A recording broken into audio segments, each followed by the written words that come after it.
Hello and welcome to Ipswich's Real Estate Podcast, a podcast where we help you navigate the often complex world of buying, selling and renting here in Ipswich and the surrounding areas. I'm Steve Athanates. I'm the owner of NG Real Estate here in Ipswich. I'm joined by Steve Beach from Stanford Financial. Hello, Stephen. Hey, Steve. How's it going? I'm very good. Happy New Year to you. Happy New Year to everyone out there. Now, we're here for a very, very important reason. Interest rate day today. Announcement has been made. What happened? Well, so they did actually lift rates today. So unfortunately, I wish we were right.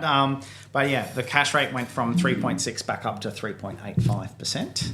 So not the news that we were all hoping for. Unfortunately, probably the news that we were expecting in the last couple of weeks. I have been copping a lot of grief at work because I think I've had something like 30 predictions correct, and this is the first one wrong for a long time. Yeah, this is our first one wrong for a while. Yes. So I guess out of that, a lot of the data has been coming through as to be expected. They were actually expecting, I guess, inflation to still be high. Just probably it was a little bit higher than first anticipated. So we have seen, I guess, inflation went from 3.6 to 3.8.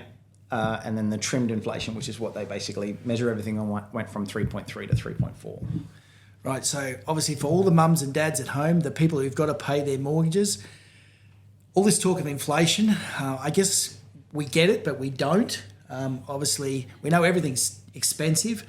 I guess it's that spending, the government spending, the cost of everything in Australia here now is obviously just keeps on going up, and that's what's causing the pressure on interest rates. And it is. So essentially what inflation is the gross domestic product. So essentially as, we talk about unemployment. So, unemployment also went down from 4.3 down to 4.1% as well. They're sort of anticipating it to be around about 4.5 to 5% is what they targeted unemployment. So if you think, I think I made a comment about a year ago or 2 years ago when we talked about what inflation means to everyday Australians. So we talk about wage growth and the cost of goods. So cost of living, essentially, if you think, go back 10 years ago, a loaf of bread was $2.50. Now you pay $5.50 for a loaf of bread. As inflation keeps going up, it pushes the cost of everything up. So, our wage has to go up to meet the cost of the rising of goods. So when we talk about supply and demand is essentially how it sort of affects. So at the moment, we've got a lot more demand than we have supply. Yeah, look, we see that in the housing industry, obviously on a daily basis. There is definitely a massive hunger for housing, and whether that be houses, units, duplexes, those sorts of things, but there's not enough supply. And that's obviously what continues to put house prices up. Just before walking into this podcast, I just had someone from News Corp call me in relation to, we're sitting here in Brussels today, and Brussels has basically just recorded one of the highest price growths in the last quarter for units in particular, where she mentioned a figure of, over the last 12 months, it's gone up something like 250%. So, and she's saying, why is that happening? I'm saying, well, basically, people can't afford a traditional house. So the next level of affordability is units and townhouses, which were traditionally undervalued, and now they've just gone through the roof. The same as, unfortunately, everything else. Well, it's some of the, I guess, the not the data that was talked about in the RBA, but just stuff that we sort of talk about in general terms in our office is if you look at property prices in a whole. So with the government 5% or Australian government 5% deposit scheme that they brought forward, so it's supposed to come out on the 1st of January, they released it at the 1st of October. We actually saw property prices increase in those 3 months by 3.6%, as where traditional homes outside of the property caps only rose by 2.4%. So you're almost seeing that 150% or like you just sort of said, 250% growth in that particular market. And that's just units, townhouses and duplexes versus houses, see it capital grows or exponentially go higher because the base cost is higher. All right, so obviously the sad news is interest rates have gone up. Now, we've sat here on previous podcasts and we've speculated, down, pending, so they were going to stay on hold. Now, over the course of a couple of months, it's taken the RBA, some might say, a long time to make a decision about whether to reduce, and a lot of the time the decision's been to stay on hold. Some people might argue we get one sort of period that's out of where they want it to be, and instantly they put up the rates. So they tend to go up quicker than they ever come down. Don't you think? Definitely. I guess what they're trying to do, as we talked about before, is stemming of inflation. So part of the question time afterwards was consistently, was there talk of raising rates higher? Was there talk of pause? Is there talk of, I guess, rate rises any more coming throughout the year? A lot of banks and economists are all forecasting, and everyone forecasts, to what it's going to happen over the coming years.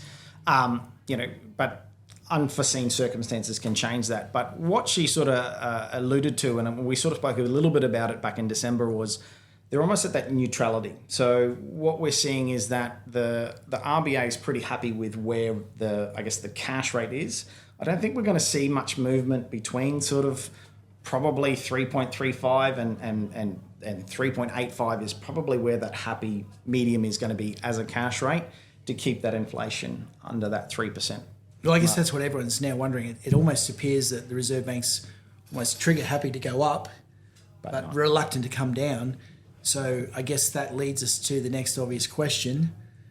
When's the next time the Reserve Board meets? I think it's the 17th of March. All right, so that's, what are we? Today's the 3rd of February. So it's about 6 weeks. 6 weeks away. Obviously, we need to make a prediction about what's going to happen in 6 weeks' time. Now, obviously, is there a possibility inflation will keep rising? To be honest, they actually forecast that the inflation to slowly continue to increase all the way up until June, and then they're forecasting it to drop, I guess, considerably over the next. So it used to be target inflation was going to be by the middle of 2027. Now it's the end of 2028 is where they're trying to bring the band back into that 2.5. So they are still trending that inflation is going to be increasing, because even though we do a rate hike now, it's going to take 2 months, 3 months before it actually shows any cause and effect in the economy, because we're still spending money. We've already spent money in January, and these are December figures that we're looking at. So raising right now in February isn't going to change the January result. No, you wouldn't think so. No, of course not. All right, prediction time. Are rates going to go up, down, or will be on hold at the next meeting in March? Being that they raised this time, I'm betting on they'll pause. I don't think they'll do any sort of movement until they see the cause and effect of, in particular, this rate rise. I'm going to go with the same way, only because I think they would be reluctant to go twice in a row. I think they will need some time, hopefully, for everyone's sake out there who's paying a mortgage, which is 99.9% of us. But at the end of the day, let's hope that they do keep the rates on hold for the sake of affordability and for people's peace of mind. Obviously, this time of year, kids have just gone back to school. Everyone's had the major expense of, books and uniforms and all the rest that goes with it, new bags and, school shoes and the rest. So that's been a major expense on the back of Christmas. So I'm saying as well, I think interest rates will be on hold when the Reserve Bank meets again in March. Steve Beach, you're saying the same? Hold, yep. Okay, so there you have it. Here on Ipswich's Real Estate Podcast, our prediction, unfortunately, we have had a rate rise here in February 2026. We believe for the next meeting, rates will remain on hold. Obviously, all of the economic factors that impact these will be continued to be monitored very, very closely. And if you want to know what happens next month, you've got to tune in to Ipswich's Real Estate Podcast, where you get everything real estate related for Ipswich and the surrounding areas.